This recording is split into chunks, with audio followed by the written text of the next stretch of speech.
इस चैप्टर को पढ़ने से पहले देखोगे इसमें वर्ड लिखा हुआ है नेशनलिज्म।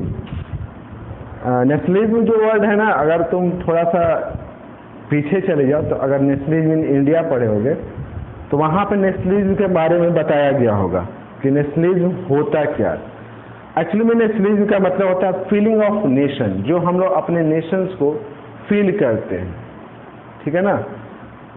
तो यहाँ पे हम लोग को पढ़ना है कि nationalism in Europe. Nationalism in Europe को हम लोग कई पार्ट में पढ़ेंगे। मतलब उसमें सबसे पहले पढ़ना है कि nationalism in France, nationalism in Germany, nationalism in Italy, England और जो उसके आसपास के जो पार्ट्स है, जो छोटे मोटे कंट्री है। और नेशनलिज्म मतलब कि यहाँ पर पढ़ेंगे कि वहाँ पे नेशनलिज्म जो है वो किस तरीके से राइज किया। ऐसा नहीं होता कि मतलब आप जानते होंगे कि अगर आप मान लो कि आज से 100 साल या 150 साल या 200 साल पहले चल जाओ तो उस टाइम में नेशनलिज्म नहीं था। नेशनलिज्म यहाँ पर कोई वर्ड भी नहीं था। यहाँ पे देखोगे ना, यहाँ पे लिखा हुआ होगा कि उस समय क्या था, मल्टीनेशनल डायनेस्टी होता था। मल्टीनेशनल डायनेस्टी कहने का मतलब होता कि जो हमारा ये कंट्री जो आपको नजर आ रहा है, वो कंट्री जो था वो छोटे छोटे स्टेट्स में बटा हुआ था और वो छोटे छोटे स्टेट्स का एक राजा होता था और जो उसके लोग होते थे बस उसी राजा के अंडर में रहते थे, उसी के रूल रेगुलेशंस को फॉलो करते थे एंड सो ऑन। ये नेशन नाम का मतलब जो होता है ना कि नेशनल स्टेट लाइक इंडिया, इस तरह का कोई वर्ड नहीं था। सभी जो आपका वो नेशनल डायनेस्टी थे उनकी अपनी अलग पहचान थी, अपनी अलग रूलर थे, अपने अलग कल्चर थे एंड सब चीज़ डिफरेंट डिफरेंट था। और ये जो मल्टीनेशनल डायनेस्टी है वो आपस में ही एक दूसरे से फाइट करते रहते थे।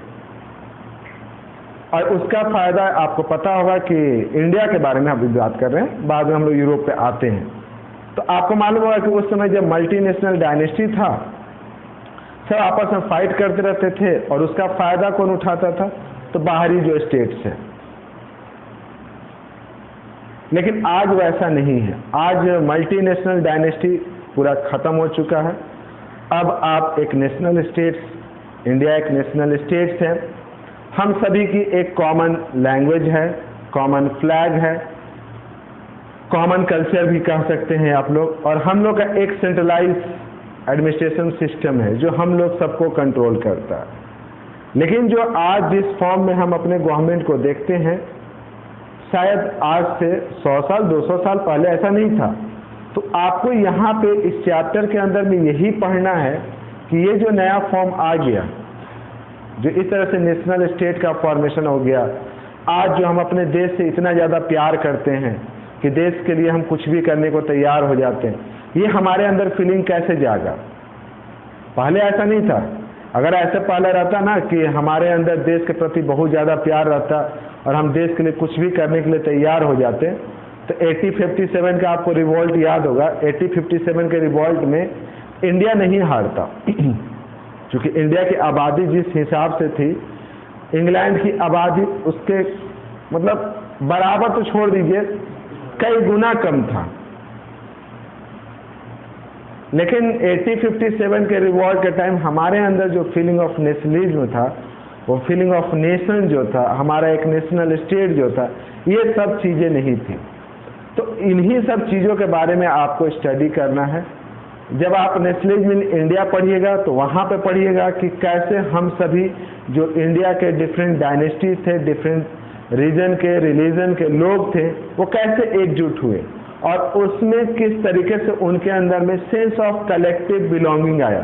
सेंस ऑफ कलेक्टिव बिलोंगिंग का मतलब वो कैसे अपने आप को दिखाएं कि हम सब एक हैं। अभी आप फिलहाल यूरोप के बारे में पढ़िए कि यूरोप के अंदर वो सारी फीलिंग कैसे आई। हम आपको समझाने के लिए इंडिया का एग्जाम्पल लिए कि आप समझ लीजिए कि मतलब कि नेशनलिज्म है क्या। ये जो चैप्टर की शुरुआत होती है ना, तो एक पेंटिंग से होती है। आप देखिएगा कि आपके बुक में एक पेंटिंग होगी पहले पेज पे ही।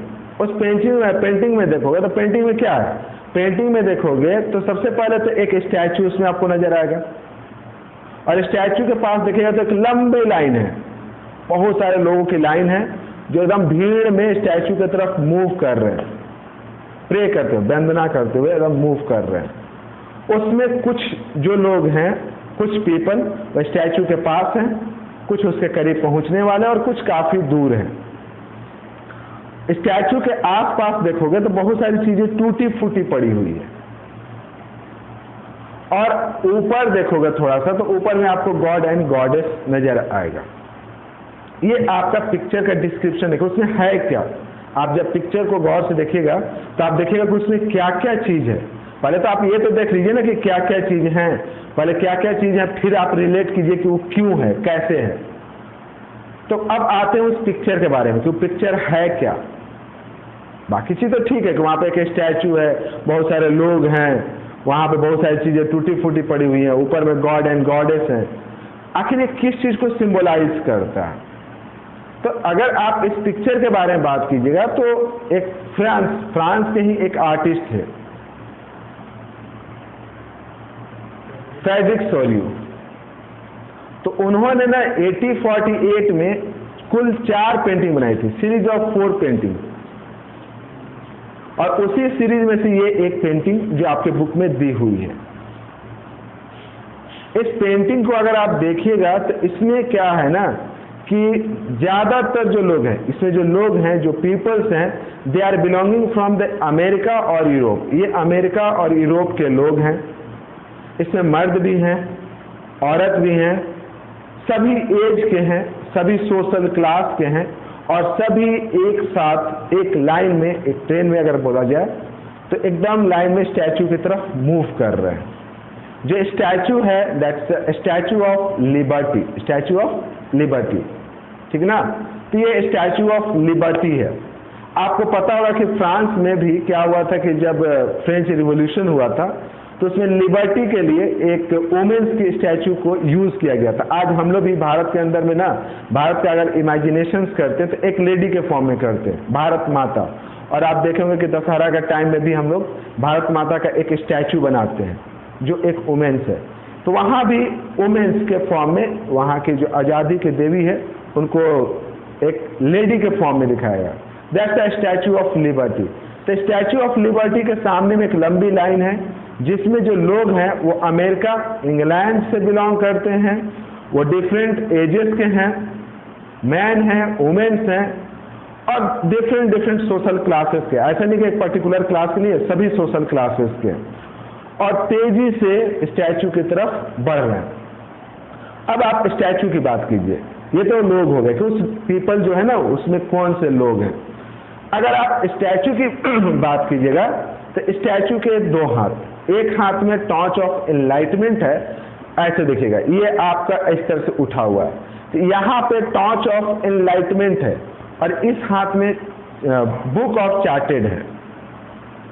अब ये टॉर्च ऑफ एनलाइटमेंट का मतलब क्या हुआ? तो क्या होता है कि पहले के जो लोग होते हैं, हमारे दिमाग के अंदर में बहुत सारा नॉलेज है, अच्छी चीजें भी, बुरी चीजें भी। और कभी कभी क्या होता है कि कुछ चीजें हमें ऐसी पता चलती है जिससे कहते ऐसा था, मतलब आपको अचानक से उस चीज का, उस नॉलेज के बारे में पता चलता, आपके अंदर वो नॉलेज आता है कि हम इतने दिनों तक गलत थे। That's enlightenment. आपको ज्ञानोदय, उसको हम लोग ज्ञान का उदय होना होता है, नॉलेज का आपका राइज करना होता है, आपका नॉलेज जो है थोड़ा बढ़ गया।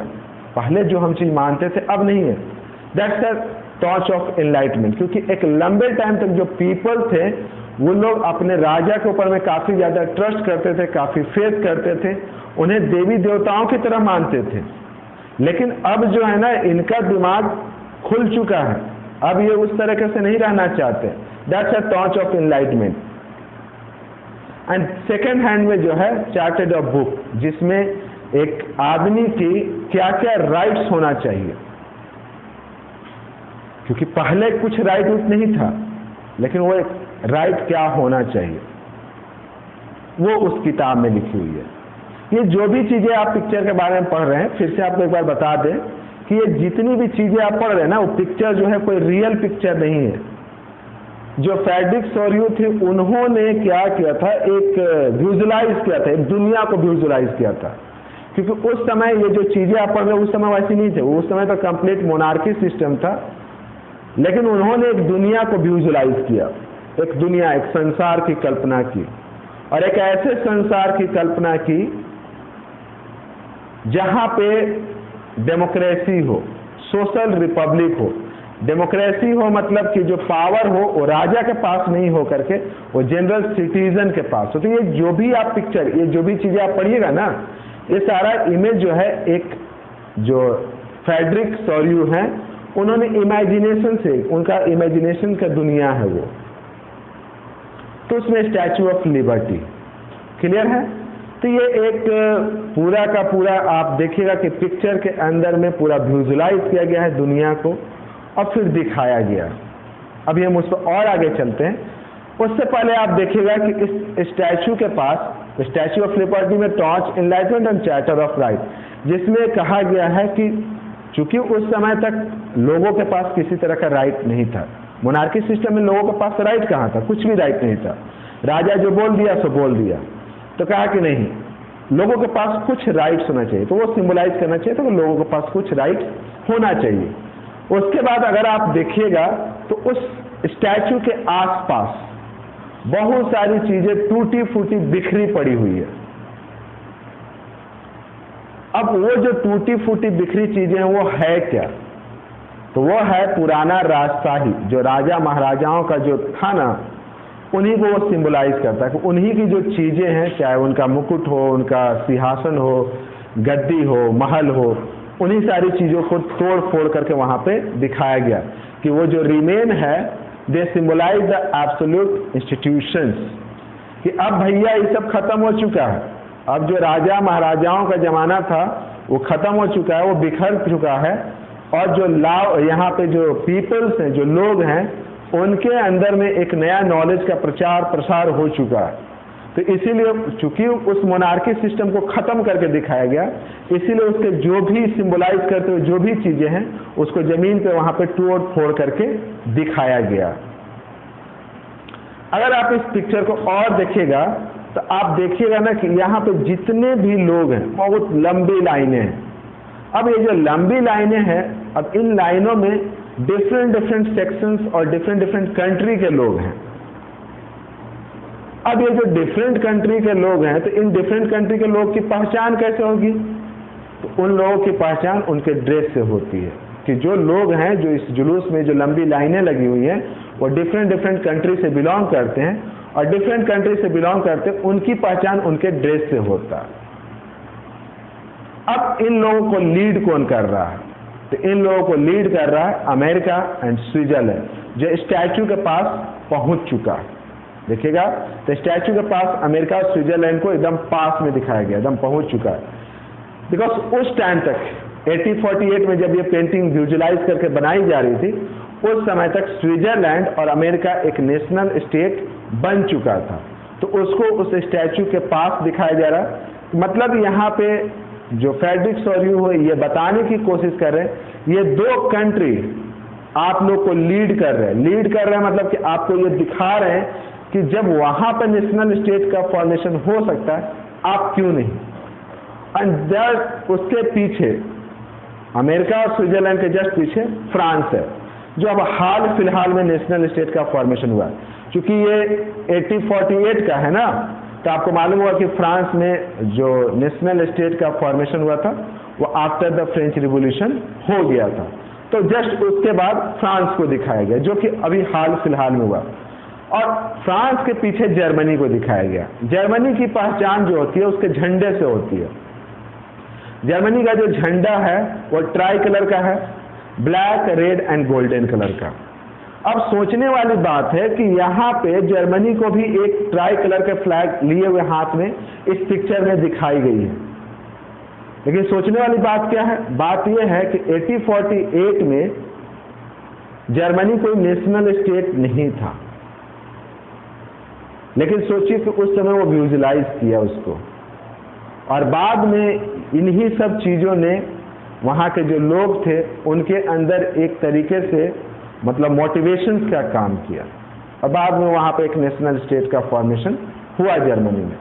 आप जर्मनी के बाद देखिएगा तो जर्मनी के ठीक पीछे ऑस्ट्रिया है, 2 सिसिली स्टेट है, लोम्बार्डी है, पोलैंड है, इंग्लैंड है, आयरलैंड है, हंगरी है और रशिया है। मतलब कि आप ऐसे सीक्वेंस में चलिए, मतलब कि यूएस और स्विट्जरलैंड जहां पे कि नेशनल स्टेट का फॉर्मेशन ऑलरेडी हो चुका है, फ्रांस अभी अभी हुआ है, जर्मनी जस्ट करीब पहुंचने वाला है। अब जानते हैं कि 1848 की पिक्चर है और 1848 के करीब में ही यहाँ पर नेशनल स्टेट का फॉर्मेशन हो चुका था। फिर ऑस्ट्रिया है, 2 सिसिली स्टेट है, लोम्बार्डी, पोलैंड, मतलब ये लोग लाइन में लगे हुए हैं। मतलब कि कुछ दिनों के बाद यहाँ की जो मोनार्की सिस्टम है वो खत्म होने वाली है और खत्म होने के बाद यहाँ भी एक नेशनल स्टेट का फॉर्मेशन होने वाला है। फिर अब आप चलिएगा तो ऊपर हेवेंस की बात करें। हेवेंस मतलब ऊपर स्टैचू के ऊपर बताया ना कि स्टैचू के ऊपर में कुछ चीजें जो वहां पे देवी देवताओं को दिखा रहा है कि देवी देवताओं जो है ऊपर से इन लोगों को वॉच कर रहे हैं। ये जो पूरा स्टैचू है वहां पे आसपास लोग हैं जो मूव कर रहे हैं, सारी चीजें बिखरी हुई है।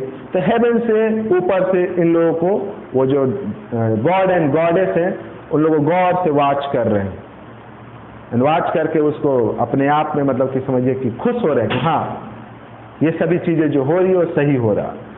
तो मतलब ये इनडायरेक्टली ये बताने की कोशिश कर रहा है कि हम लोगों को जो है ना गॉड एंड गॉडेस का भी आशीर्वाद मिला हुआ है। आगे चलते हैं कि अब यहां पे क्या हुआ कि ये तो एक पेंटिंग की बात हुई। इस पेंटिंग के बाद आगे की सीरीज में पढ़िएगा कि एक अलग सी दुनिया का फॉर्मेशन हुआ। एक ऐसी दुनिया का फॉर्मेशन हुआ जहां पे लोगों का पॉलिटिकल और मेंटल दोनों चेंजेस हुआ। पॉलिटिकल चेंजेस की अगर तुम बात करो तो पॉलिटिकल चेंजेस कैसे हुआ, तो पॉलिटिकल चेंजेस की अगर हम बात करते हैं तो आपको पता होगा कि पहले मोनार्की सिस्टम था, राजा महाराजाओं का राज था, अब वो खत्म हो चुका है। अब एक डेमोक्रेटिक गवर्नमेंट का फॉर्मेशन हुआ। डेमोक्रेटिक गवर्नमेंट में क्या होता है कि जो पावर होता है वो राजा के हाथ से निकल करके जो जनरल सिटीजन होते हैं उनके बीच में बांट दिया जाता है। तो यहाँ पे चेंजिंग हुआ पॉलिटिकल और मेंटल। मेंटल का मतलब ना पहले के जो लोग थे उनके दिमाग में भी एक ख्याल बैठा हुआ था। पैदा हुए मान लो जिस कास्ट में, तो उसके माँ बाप बचपन से उसको समझा देते हैं बेटा देखो तुम्हारा जन्म जो है ना इस कास्ट में हुआ है, तो मतलब तुमको सिर्फ यही काम करना है। तुम अगर कितना भी एबिलिटी हो तो तुम आगे का कुछ कर नहीं सकते हो। जो राजा महाराजा हैं उनके बच्चे ही राजा महाराजा बन सकते हैं, उन्हीं के पास ये पावर होता, उन्हीं के पास ऊपर वाला जो है ना उन्हीं को आशीर्वाद दिया हुआ। ये दिमाग में लोगों का भरा हुआ था। आज भी हमारे दिमाग में बहुत सारी चीजें जो है ना भरी हुई है। जैसे अगर आपको शादी करवाना होगा तो जब तक पंडित से नहीं करवाएंगे तब तक शादी शुद्ध नहीं होगा, ये हमारा मेंटल है। लेकिन देखिएगा यहाँ भी कुछ ना कुछ मेंटल चेंजेस आएगा। That's a mental changes, mental world. सोचने की जो क्षमता थी वो चेंज हो गया, पॉलिटिकल इंस्टीट्यूशन चेंज हो गया। तो ये आपको इसके बाद ये जब सीरीज पढ़िएगा पूरा का पूरा बुक, या पूरा बुक नहीं पूरा चैप्टर, तो आपको समझ में आएगा कि यहाँ पे चेंजेस क्या हुआ। तो सोसाइटी के अंदर में पॉलिटिकल चेंजेस भी हुआ और मेंटल चेंजेस भी हुआ। और फाइनली आपको इस चैप्टर में ये पढ़ना है कि पहले क्या था कि जो मल्टीनेशनल डायनेस्टी था, मल्टीनेशनल डायनेस्टी आपको बता चुके हैं इंडिया के कॉन्टेक्स्ट में कि इंडिया में भी क्या था कि उस समय मल्टीनेशनल एक ही कंट्री था। India is a country, but उस समय कंट्री नाम का कोई चीज नहीं था। इंडिया के अंदर में ही आपको पता है ना कि छोटे छोटे छोटे छोटे राजा होते थे। आपको पता होना चाहिए कि जब इंडिया इंडिपेंडेंट होने वाला था उस समय पूरा का पूरा इंडिया जो था ना मोर देन 600 डायनेस्टी में बटा हुआ था।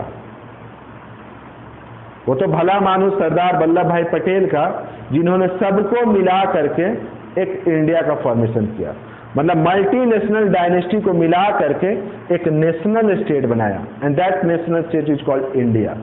तो वैसे ही यूरोप में भी जो बहुत सारे कंट्री आप आज देख रहे हैं, चाहे वो आप जर्मनी देखिएगा, इटली देखिएगा या कोई और कंट्री देखिएगा, तो वो शुरुआत में क्या था मल्टीनेशनल डायनेस्टी में बटे हुए थे। और उन सारे नेशंस को, वो सारे जो छोटे छोटे टुकड़े थे उनको मिला करके और एक नेशनल स्टेट का फॉर्मेशन किया गया। एक ऐसा नेशनल स्टेट जहाँ के जो लोग थे उन सब की कॉमन आइडेंटिटी थी। कॉमन आइडेंटिटी का मतलब हम जैसे इंडियन हैं तो हमारी कॉमन आइडेंटिटी क्या है? जैसे आप सभी यहाँ बैठे हुए हैं तो आप सभी को देखा जाए या जो भी मेरी बात सुनेगा तो हम सब की कॉमन आइडेंटिटी क्या है? तो हम लोग जब भी बोलेंगे कि हमारा देश इंडिया, हमारा फ्लैग तिरंगा, है ना, हमारा national festival independence day, Republic day, हमारा इंस्टीट्यूशन सेंट्रल इंस्टीट्यूशन तो सेंट्रल गवर्नमेंट जो दिल्ली में है, हमारा कॉन्स्टिट्यूशन तो सबका कॉन्स्टिट्यूशन सेम है। आपके पास कितना राइट है? मेरे पास, सबके पास बराबर राइट है। तो नेशनल स्टेट्स में क्या होता है ना कि सबकी एक कॉमन आइडेंटिटी होती है, लेकिन मल्टीनेशनल में सबकी अलग अलग आइडेंटिटी होती है। तो इन्हीं सभी चीजों को हम लोग नेक्स्ट सेक्शन में पढ़ेंगे। आई होप कि आपको हम समरी फिर से बता देते हैं कि ये जो, फिर से आप दिमाग में रखिएगा कि ये जो पिक्चर बना हुआ है ये पिक्चर विजुअलाइज किया गया है, एज्यूम किया गया है, रियलिटी से इसका कोई वास्ता नहीं है। लेकिन अगर आज के डेट में आप इसको पढ़ रहे हैं तो आप ये सोचिए कि जिसने भी इस पिक्चर को बनाई थी, जिसने क्या, तो मालूम है कि फ्रेडरिक सोरियो ने जो पिक्चर बनाई थी, सोचिए कि वो कितना, उसका जो कल्पना था, उसका जो सोच था वो कितना दूरदर्शी था, कितना दूर का वो सोचा कि उसने सभी कंट्री का सोचा कि एक न एक दिन वहाँ पे जो एब्सोल्यूट इंस्टीट्यूशंस है, जो मोनार्की सिस्टम है वो खत्म हो जाएगा, तहस नहस हो जाएगा और वहाँ पे एक डेमोक्रेटिक सोशल रिपब्लिक गवर्नमेंट का फॉर्मेशन होगा। उसने सोची थी 1848 में और उस समय उसने अपने पेंटिंग में इसको दिखा भी दिया। आज उसको पेंटिंग को याद करके सोचिए कि उसका पेंटिंग कितना हकीकत है।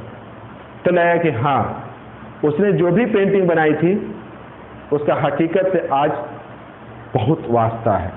और शायद हो सकता है कि बहुत सारे जो नेशन होंगे इसी पेंटिंग को अपना एक आइडिया बनाए होंगे, इसको अपना थॉट बनाए होंगे और उसी को पाने की कोशिश की होंगे, उसके सपने को अपना सपना बना लिए होंगे। हो सकता है ना, उसने सपना देखा और एक पेंटिंग बना दिया और बहुत सारे लोगों ने उसके सपने को अपने सपना बना लिया और उसको पाने की कोशिश की, जिसका नतीजा है ये है आज कि हमारे जो पुराने इंस्टीट्यूशंस हैं वो सब खत्म हो चुके थे, राजा रजवाड़े खत्म हो चुके हैं, पावर जो है वो जनरल सिटीजन के पास है, हमारे पास राइट है, इक्वल राइट्स है, हम लोग के पास वोटिंग का राइट है, आप में से कोई कम कोई ज्यादा नहीं है, सब बराबर है। अब हम लोग नेक्स्ट सेक्शन में पढ़ेंगे nationalism in Europe. I hope कि आप पेंटिंग को अच्छे से समझ गए होंगे। किसी को कोई डाउट हो तो पूछ सकते हो, ठीक ना? ठीक है, तो आपको नेक्स्ट सेक्शन में हम फ्रेंच रिवॉल्यूशन के बारे में डिस्कस करते हैं। क्लियर?